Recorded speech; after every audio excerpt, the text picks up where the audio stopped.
This is A to Z with Mark Zinno, part of Locked On Sports Atlanta, and it starts now.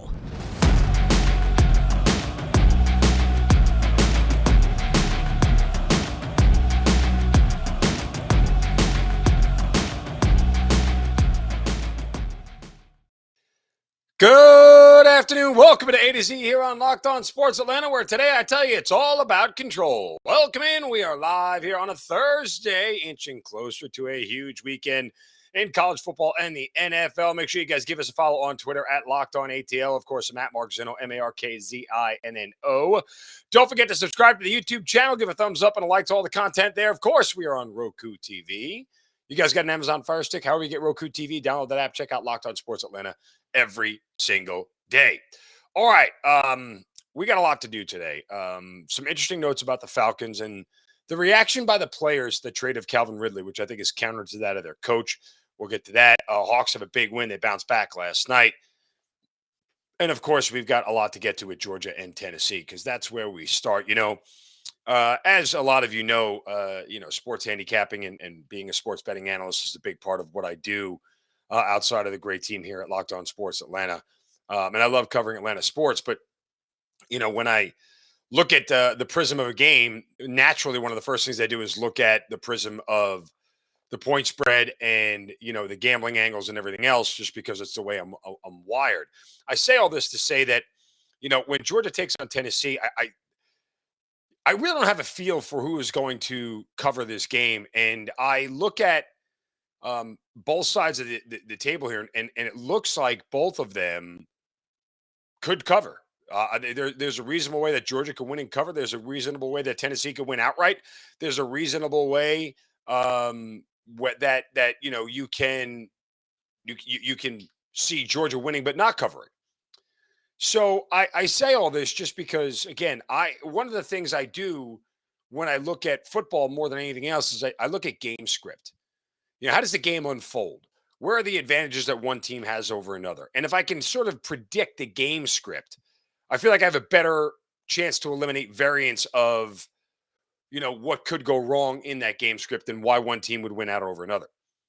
There's a lot of different game scripts that could play out here between Georgia and Tennessee. I think the most favorable one for Georgia, and this isn't shocking to anybody, the most favorable one to Georgia is to use the game script they used against Oregon. Now, Oregon probably is the most equitable team to Tennessee that Georgia's faced all year long. And I know, Georgia fans, I know you can't get past the idea that you won a game 49-3 to look at Oregon as a really good team. But trust me, they are. So let's move on from that. But simply put, do you really want to be in a shootout with Tennessee? Is that the game you really think you can win? Right?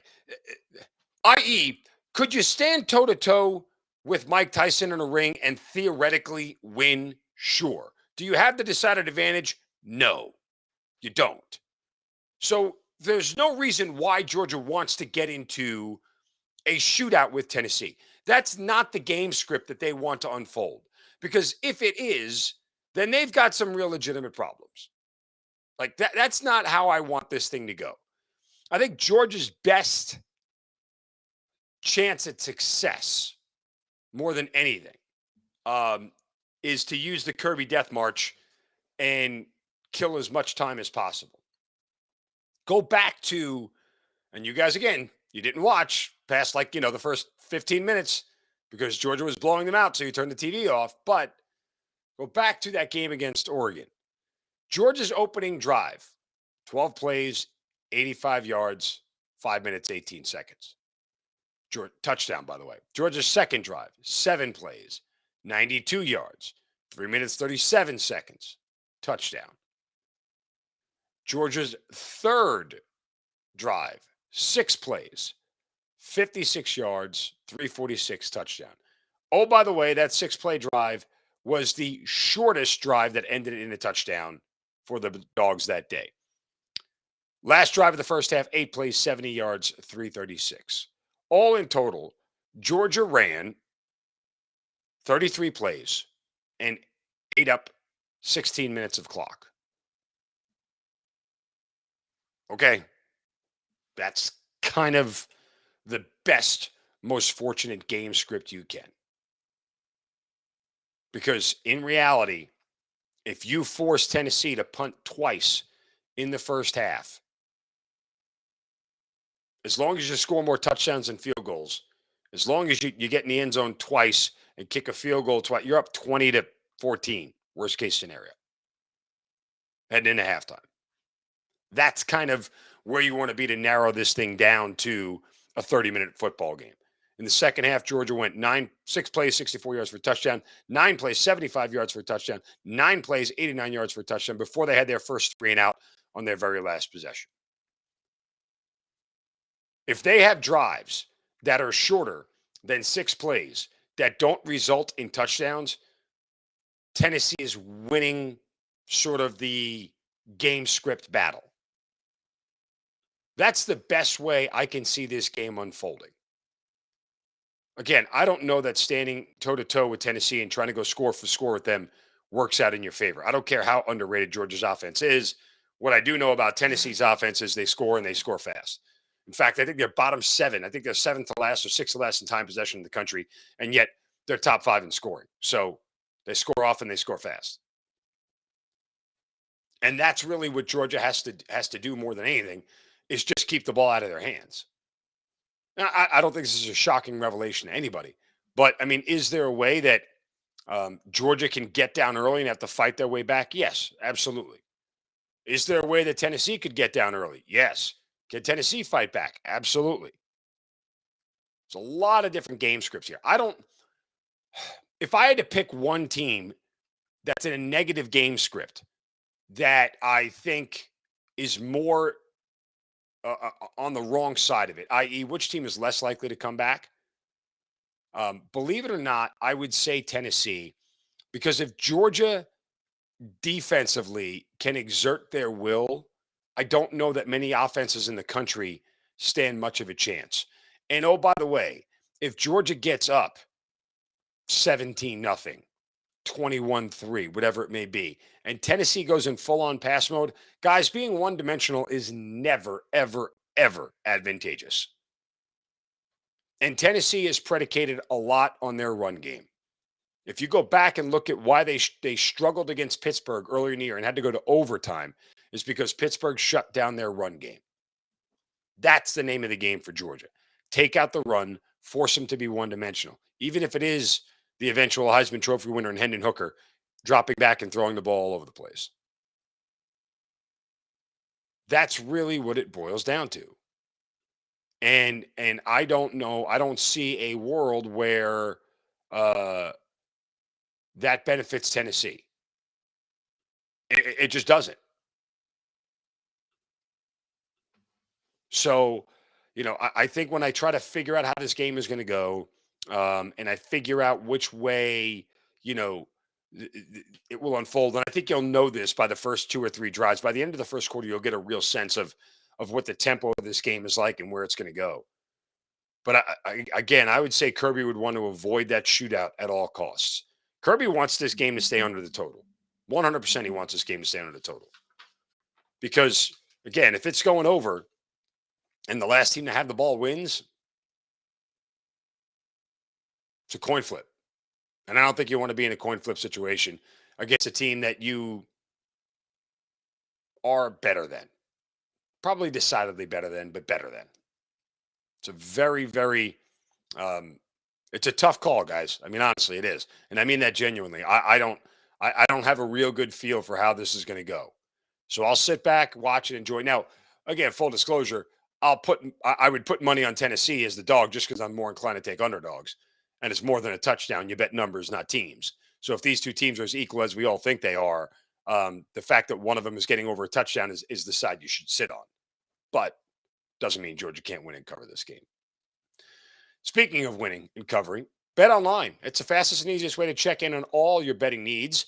Find all your favorite sports events at the #1 online sports for odds, lines, and games. We told you about the 8.5 point spread there. You have the Falcons getting 3.5 at home, or 3, depending on where you check the numbers. But you can find news and reviews of every single league. World Series still going on. Plenty of NFL and college football to get to. NBA underway. NHL also. in full swing here. You got combat sports, esports, even golf. It's all right there. Bet Online, the top online resource for all your sports wagering information, live in-game betting, scores, podcasts. They've got you covered. Podcasts have great information from some of the best handicappers in the biz. Head to Bet Online today, or use your mobile device to learn more about the action happening today. Bet Online, where the game starts. Okay. Game starts for the Falcons on Sunday against the Los Angeles Chargers.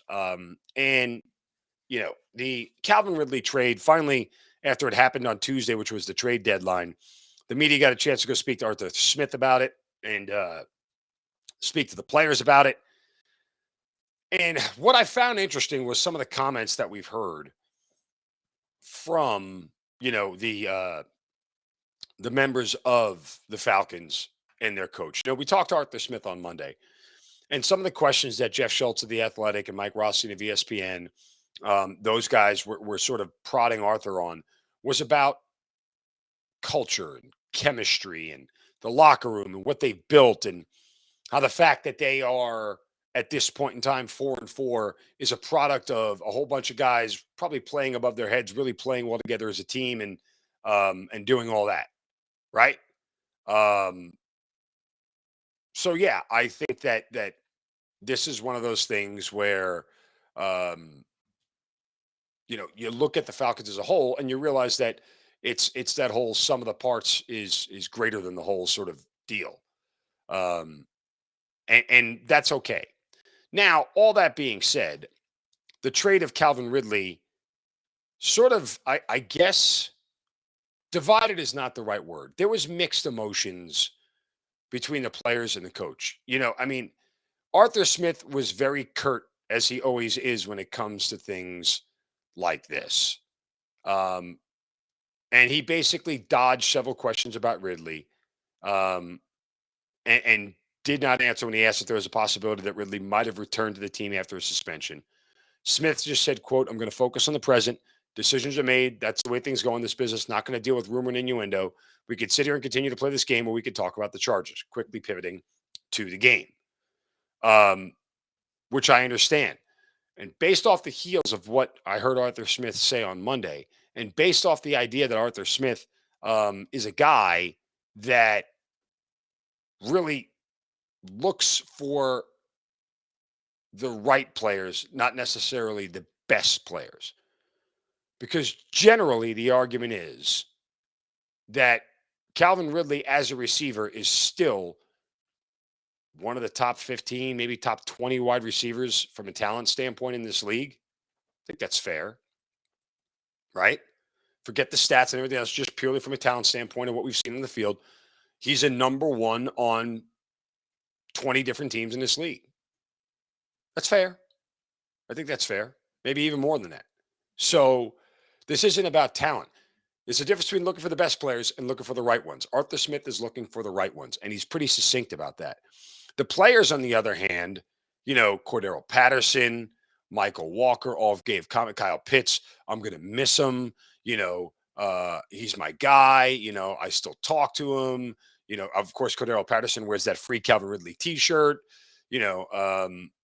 All these things that these players feel, the coach doesn't.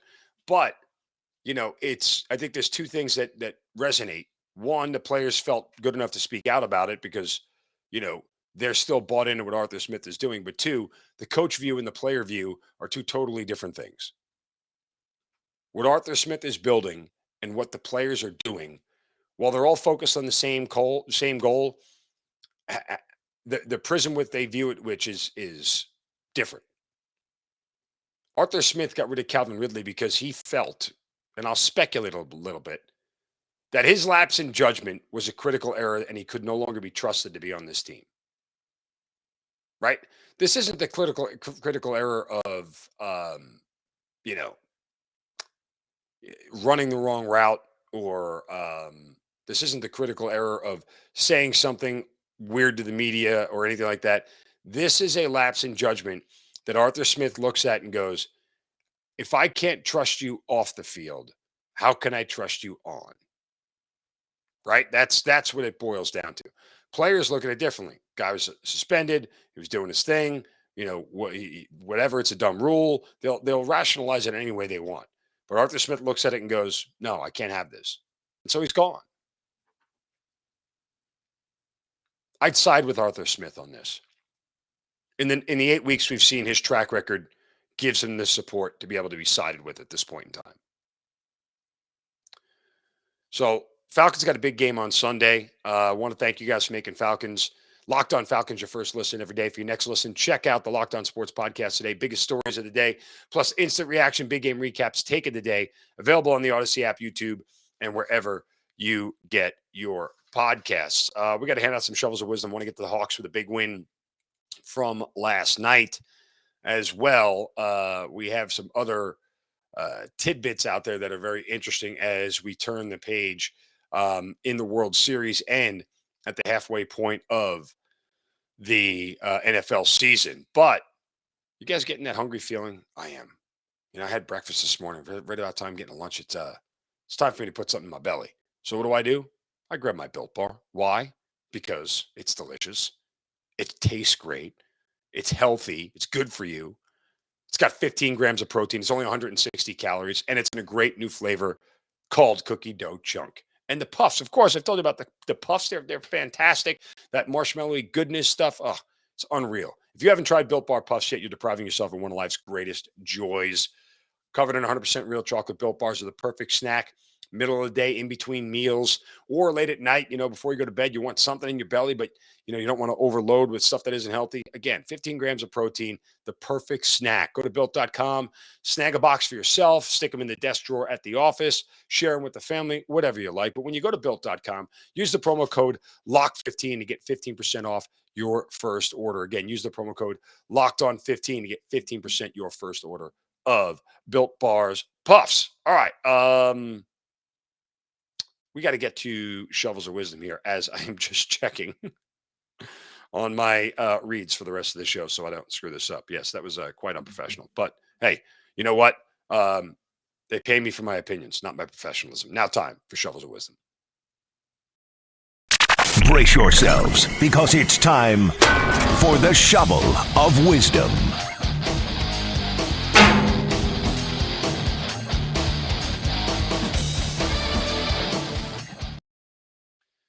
Yeah, you know how we do it every day. We have to award somebody with a shovel of wisdom for saying or doing something stupid. And you can do so too at my Twitter account, at Mark Zinno, MarkZinno. Just use the hashtag shovel of wisdom. And today my shovel goes to Elizabeth Rose. Elizabeth Rose of North Somerset, England, had a wonderful, and I mean a wonderful, Halloween costume. She was a skeleton and she painted her face, and it has been it was one of those costumes that you'll never forget when you see it. You're like, wow, this is awesome.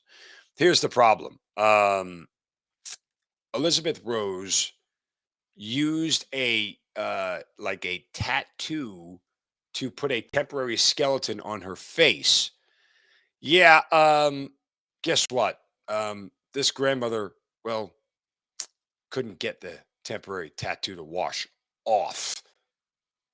She took to TikTok to explain the whole ordeal, revealed that she had work meetings the next day and had to take her 7-year-old granddaughter to school, and she could not get the tattoo to come off of her face. So, yeah, she had some problems. Some people were looking at her a little bit sideways the next day. People go all out on Halloween, and Halloween comes back at you. All right, Atlanta Hawks, big win last night. Big win in the sense of two things. One, they needed a win after 2 consecutive losses. And they also needed to be a little bit sharper on the defensive end after giving up 139 points. It didn't start out well for the Atlanta Hawks. They trailed 51-28 midway through the second quarter. It was bad. And then all of a sudden, it just got better, and it got better fast. They tied it up in the third quarter, took the lead, and never looked back. The Hawks defense held the Knicks to 10 whole points in the third quarter, which is really good. So they win the game 112-99, and it was very much a very much a much needed, sort of defensive effort by the Hawks and a win. And you get the monkey off the back. You get Dejounte Murray with a career high in points with 36, really the star of the night. Trae Young had just 17, again, 7 of 22 shooting. More bad shooting from Trae Young, guys. Yeah, I don't know what's going on here. But I don't like it. John Collins chipped in with 12 points and 13 rebounds. He had another double-double. And the Hawks got a really good team win all around. So, they finished the road trip 3-2. They head back here to Atlanta, obviously, and they start a home stand against the Pelicans coming up on Saturday night. So, Trae Young got hit in the eye last night. He's expected to play through the injury. He had to leave the game. He got scratched in his left eye, but he's not expected to miss any time. So Trae Young said that he'll play through it. Maybe the eye will help him shoot better. Just a thought. Not that I'm necessarily saying that it's good, but it's just a thought. So there is that. Make of that what you will. Couple other interesting notes here from the NFL as Daniel Snyder, the owner of the Washington Commanders, hires a bank or Bank of America Securities to help explore the sale. It's a weird way they phrased it, that they said that they are, exploring any potential transactions involving the team. Okay. Then, coincidentally, ESPN and Don Van Natta released a story that Congress is continuing to investigate the Washington Commanders for more securities fraud, more inappropriate banking, or financial whatever. The U.S. Attorney's Office is investigating over alleged financial improprieties, is the way it is phrased in the headline.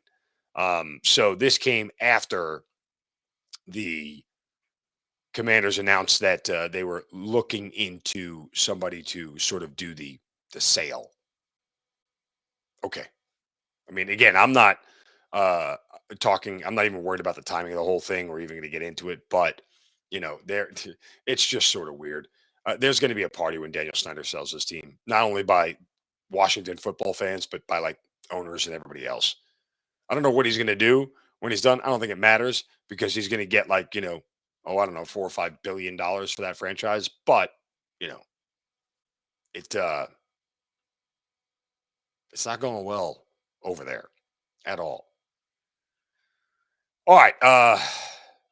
Want to finish up with one more thing on the Atlanta Falcons as they get set for the LA Chargers on Sunday. This is a mismatch on paper, big time. There's nothing really good about this sort of matchup. The Chargers are fourth in the league in passing, averaging 287 yards per game. The Falcons are dead last, allowing 318 yards per game. The Chargers are a little bit weak on rush defense, so that certainly helps out the Falcons. But it's interesting that the Falcons sort of, I think, need to take the same path that that Georgia have to take against Tennessee. Just keep this Chargers offense off the field. AJ Terrell didn't practice yesterday. Cordell Patterson is back, but he's taking it slowly. My guess is if they're putting him in front of the media, he's playing. I'd be surprised if he didn't. But that said, this is a Chargers team off a bye that's well rested, getting healthy, and one of the best young quarterbacks in the league is taking on the worst pass defense in the league without their best corner, because I don't think AJ Terrell is playing. He may, but you'll know on Friday. If he practices on Friday, chances are he plays on Sunday. If he's limited in practice today, and he's limited in practice on Friday, my guess is he will. If he doesn't practice today, I think you start to get nervous that he's not going to be there. And the Falcons may say, let's hold him out. let's hold them out. Because remember, the Falcons have a game 5 days after this one on Sunday. They get the Panthers again on Thursday night. So, all that said, yeah, very, very difficult spot for the Falcons here against the Chargers. All right, we got a lot more on that tomorrow as we'll wrap up the week and get you guys set for the weekend. If you need any more information on Falcons, go to Locked On Falcons with my good buddy Aaron Freeman. We appreciate you making it your first listen. Like I told you before, if you're next listen, check out the Locked On Sports Today podcast, the biggest stories of the day, plus instant reaction, big game recaps, and the take of the day. It's available on the Odyssey app, YouTube, and wherever you get your podcast. Don't forget to subscribe to our YouTube channel here at Locked On Sports Atlanta. Give up a thumbs up to the content there. Check us out on Roku TV, on the Amazon Fire Stick, or however you get your Roku TV. Download it and listen and watch Locked On Sports Atlanta every day. Follow me on Twitter at Mark Zinno. Follow the network at Locked On ATL. Back tomorrow for a Football Friday. You guys have a great Thursday. Don't take any crap from anybody. See ya.